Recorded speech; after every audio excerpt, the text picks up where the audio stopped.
Be inspired. Sean was diagnosed with autism at 18 months. When it was discovered that he was also gluten and casein intolerant, he was placed on a biomedical diet. After trying a number of the mixes available, Grandma Debbie and her sister Kathy knew they could do better. Something just as healthy, but with improved taste and texture. Inspiration mixes are exactly that, and we'd like to share our delicious creations with you. We're sure you'll love them just as much as Sean does. Bon appetit. Welcome to Inspiration Mixes, a gluten-free baking mix company. Today we're going to show you how to make Cara's sugar cookie mix. This is the mix that you can actually roll out and decorate those exciting sugar cookies that you can do for all sorts of holidays. And the most exciting thing today is Cara's sugar cookie mix was named after my granddaughter Cara, who is visiting today. Hi. Cara is going to be the one making the sugar cookies. I'm going to be her assistant. So now we're going to get started on making the sugar cookies. Cara, can you gently lift up that mixer? There you go. Gently, yes. So now we have our mixer bowl locked and loaded. Cara, this is 2 egg whites. 2 egg whites. Oh, by the way, the egg white, not the yellow part in the middle. So now we're going to mix it until it's frothy on medium. On medium? So lock your mixer. Okay. And turn it on number 4. This is what a frothy egg is supposed to look like. And if it doesn't look like that, you can just put it back in the beater and let it beat some more. So now we have our eggs all nice and frothy, and we're going to add the rest of the ingredients, cream them together, and add the sugar cookie mix last. So Cara, are you ready? Yep. 1 cup of sugar, granulated sugar. Which is probably an important part of the sugar cookie. Absolutely. Gotta have sweetness. Okay. Here we go. 3/4 cup of shortening. Alright. I personally like to use palm oil shortening, but you can use any kind of shortening you want. You can even use margarine.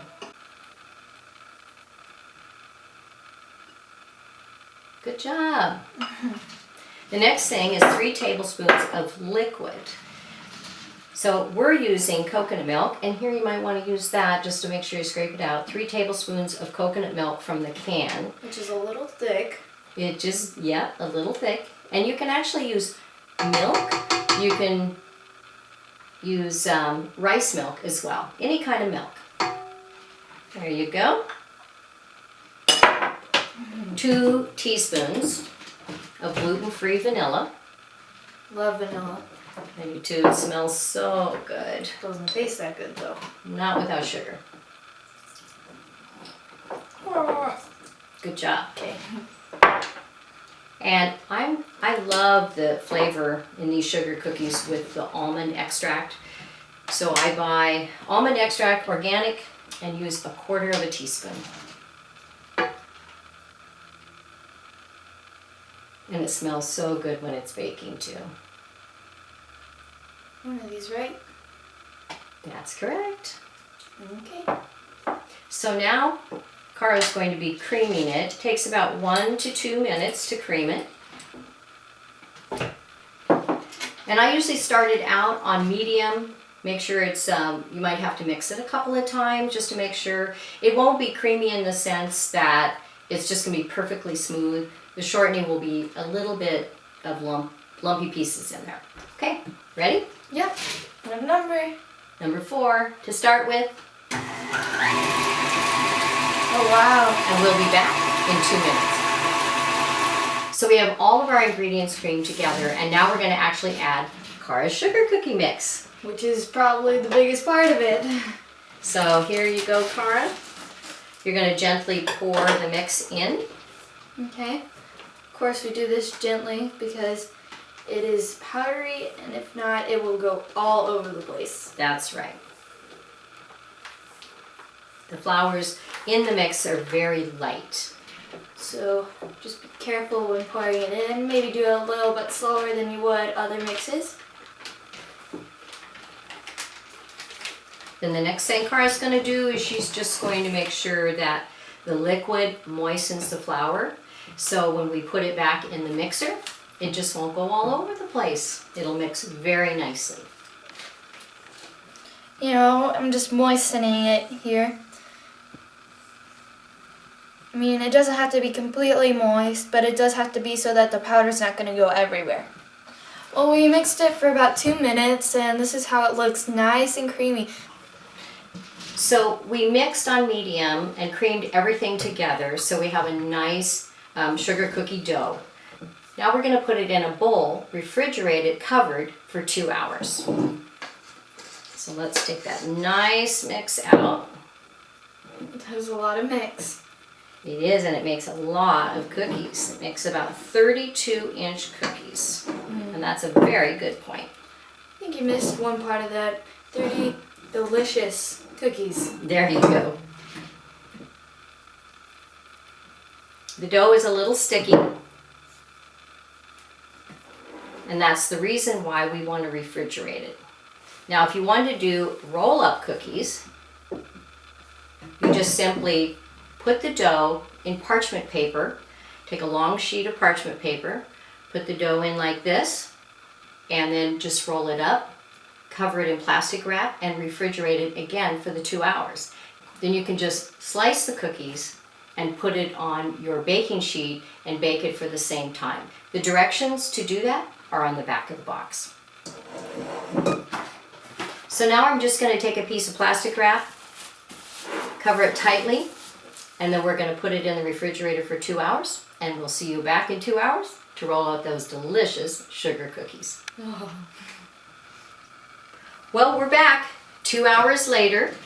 I will tell you, if you decide to keep the dough overnight, just let it sit out on the counter for about a half hour because it needs to kind of soften up a little bit. But 2 hours is the perfect time to roll out these sugar cookies. Right, Miss Cara? Yeah. So I'm going to roll them out, and Cara's going to cut them out. To roll out the sugar cookies, you need to put tapioca flour on this. You can also use cornstarch. I do not recommend rice flour because it's gritty. And don't be shy about the tapioca flour, right? Okay. So now I'm going to cut 1/4 of the dough with a regular knife. Kind of flatten it out a little bit. See how nice that handles after being refrigerated? Not very sticky at all. It's not. It's amazing how refrigeration just takes that component out of it. Right. So now we're going to roll out the cookie dough. I like to kind of put it in a square if we can, but sometimes you can't. And Cara has chosen some really cool cutouts. Now you want to roll it out till it's about 1/4 inch thick.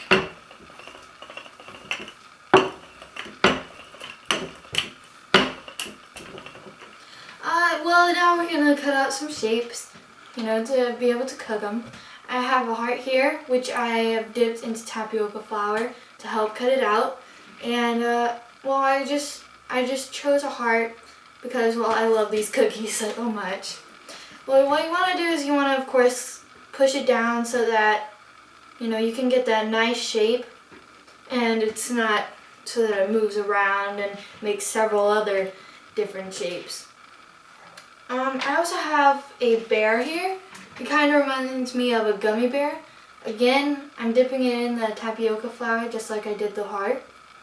And I just want to fit as much as I can without taking as much dough. So the least amount of room you can take is the best way you want to go. And just take that out. And again, pushing it down helps.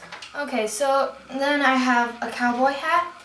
And, you know, like I said before, make as least room as you can, but be able to have a separate cookie. And then you just want to push down. Again, make sure that it's outlining that cookie line. And then, you know, maybe just push that back in.